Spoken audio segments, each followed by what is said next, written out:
Hey there, welcome to another video, and today I'm going to talk a little bit about batteries. I think it's an important part of our radio listening hobby.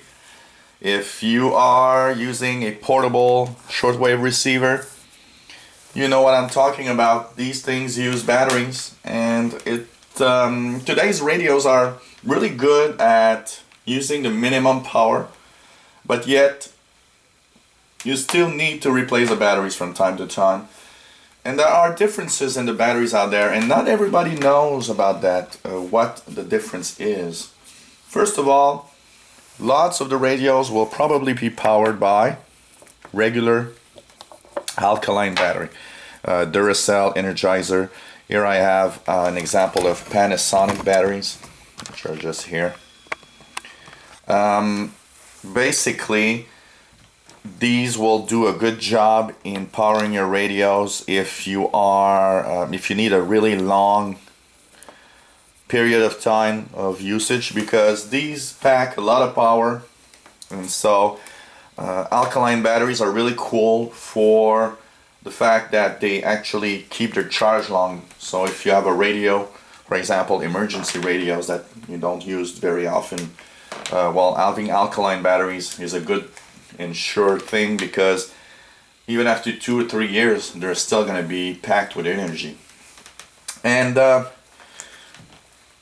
there are a few types here. For example, I've got the E-Volta from Panasonic.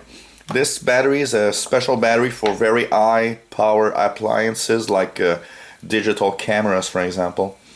So it's kind of made to actually give lots of power in a short period of time, compared to a regular alkaline that is more in the type of alkaline battery where you will actually have some power, but it's not necessarily made to give a very high power to appliances like digital cameras, which really demand a lot of energy.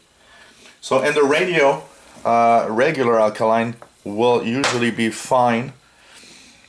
Is there any possibility for, maybe the question that a lot of people will ask is, okay, you've got Panasonic here, what about Duracell or Energizer? Are they better? They're much more expensive. And the answer is yes and no. Yes, they are more powerful and will give more energy than the Panasonic. That I can tell you. I've tried a lot of batteries. And in the alkaline batteries, well, I must say that Energizers and Duracell are the king of alkaline batteries. They really are. But there's a little problem with that. They are priced at a very premium high price. And what happens is, if you buy them on sale, they're a good buy. But if you buy them at their full price, no sale, then you got to think about it, because many tests have shown that buying lower priced alkaline batteries from other companies will sometimes be a better deal, because even though you'll change those batteries more often, actually it still costs less in your pocket for the amount of energy that you get. So for example, 2 AA batteries at a price of, for example, $5, you might want to use Panasonic alkaline instead, for example, but you'll change the Panasonic twice. For the same time, you'll change your Duracell once. If you bought your Duracell for $5, and here in this Panasonic I get 4 for $2, it means that even though I change them twice, I still pack the same amount of energy, or even maybe more, for only $2 instead of 5. So it gives you an idea what I mean by that. But yes, if you're thinking about the environment and try to save the planet, buying alkaline batteries at a cheaper price and buying more is really not a good thing. It's really, really, really bad for the environment. Even though these batteries have less mercury or no mercury at all, they are still pretty much toxic little things that we throw in the garbage. So one word of caution on alkaline batteries, please keep them in a little metal box somewhere, and when you have a certain amount, dispose of them correctly. What I usually do is I have this little box. I put all the bad batteries, the ones that are finished, in that box in a little place, because keep in mind that batteries can leak, so you don't want to leave them lying around, especially when they're no good. And when I have like 30, 40, 50 of them, I go to my local little spot here where they take the batteries and actually dispose of them in an environment friendly way. So please do that. I know that here in Canada, I believe places like the Source actually will take your batteries, your rundown batteries, and send them to a place where they'll be recycled correctly. So if you use alkaline, please. The bad side of alkaline is also that they are not rechargeable. So once they are totally wasted, you just have to throw them away. There's nothing you can do. There's no charge. Don't buy those chargers on eBay that say that they will recharge your alkaline batteries. The only thing that that's going to do is actually damage your battery in a way that it's going to leak much faster. I've tried one of those alkaline chargers, and I must say that almost every battery that I charged, yeah, they work. They give you a little more power. They do at the moment that you take out the batteries when they're supposedly charged. Yeah, you got a boost in power. That, I can tell you, is totally true. But they will leak. Almost 100% sure. Once you start charging these batteries, what happens is that you actually damage the outer casing and the interior of the battery. And usually in the next week or two, they leak. Another little problem with alkaline batteries, if you use your radio only once a month, for example, or only seldom, once every few months, please, if you have alkaline batteries, take them out of your radios. These batteries can leak. And the reason why batteries leak is that very often the outside can, because this is like a little canister here, and the battery, all the battery components are inside here, but the canister itself is used as a fuel for your battery.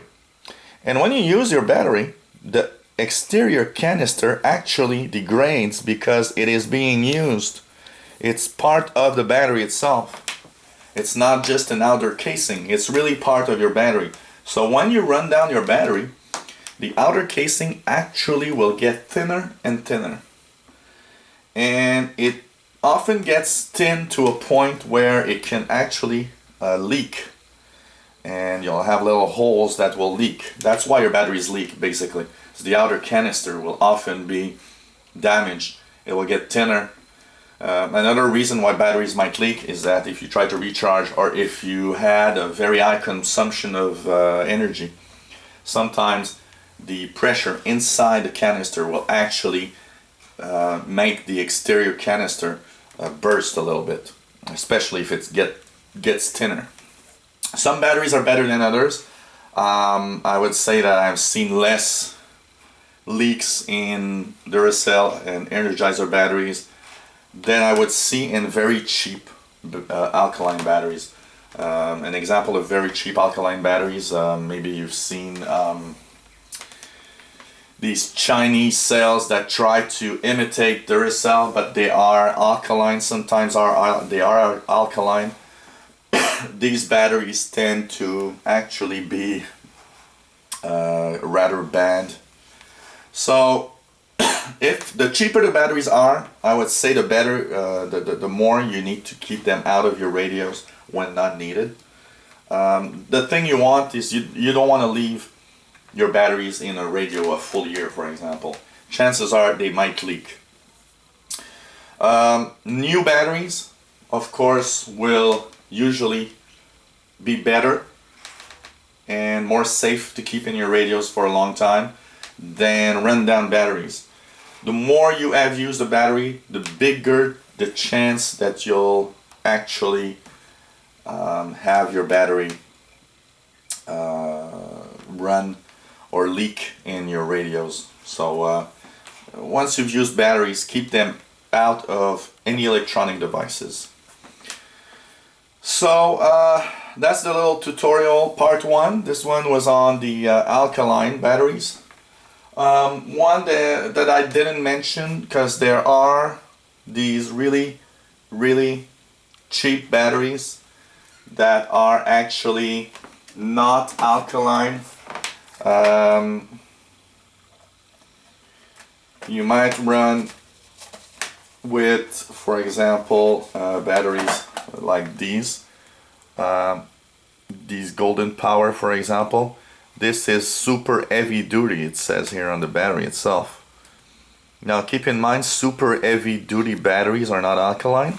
They are of a other kind, which is basically a carbon zinc battery, or a carbon zinc battery with manganese added to them. Keep in mind, these batteries are extremely cheap. They are the batteries that are going to leak the most and are most dangerous to keep in your radios. And these batteries are usually not really a good deal. They usually are very cheap. For example, this is a D size battery. The pack of 2 D size batteries I paid, I believe, 79 cents. That's really cheap. The problem is they are really cheap. They typically last 1/5 of alkaline batteries, not much more. And these batteries cannot deliver high current. So if you use devices that use a lot of electricity, these batteries are really bad. They'll run down almost immediately. So try to stay away from anything that says carbon zinc or super heavy duty. They are usually really bad batteries, and you don't want to have that in your radios. That's for sure. So that was the deal about alkaline batteries and the regular type carbon zinc batteries. I'll have a second video and we'll talk about rechargeable batteries and how to choose them and which are best for either radio listening and for devices. So look at our second video on batteries. They will be on rechargeable batteries this time. So I hope you find these little videos informative and interesting. And keep in mind that if you have any questions, please ask. It's always fun to have these comments and questions. And hey, hope you come back to our official shortwave channel. Bye bye, take care, 73.